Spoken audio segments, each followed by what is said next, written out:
ما كان على النبي من حرج فيما فرض الله له سنة الله في الذين خلوا من قبل وكان أمر الله قدرا مقدورا الذين يبلغون رسالات الله ويخشونه ولا يخشون أحدا إلا الله وكفى بالله حسيبا ما كان محمد أبا أحد من رجالكم ولكن رسول الله وخاتم النبيين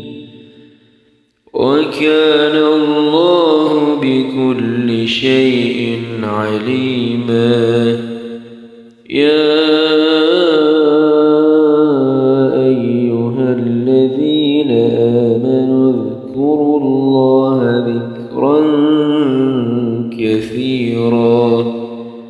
وسبحوه بكرة وأصيلا هو الذي يصلي عليكم وملائكته ليخرجكم من الظلمات إلى النور وكان بالمؤمنين رحيما تحيتهم يوم يلقونه سلام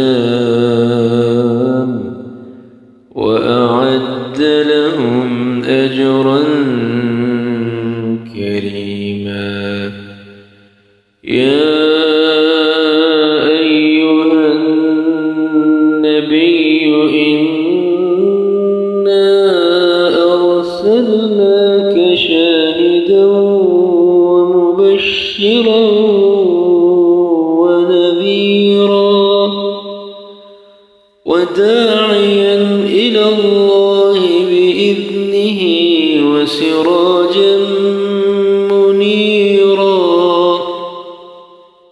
وبشر المؤمنين بأن لهم من الله فضلا كبيرا ولا تطع الكافرين والمنافقين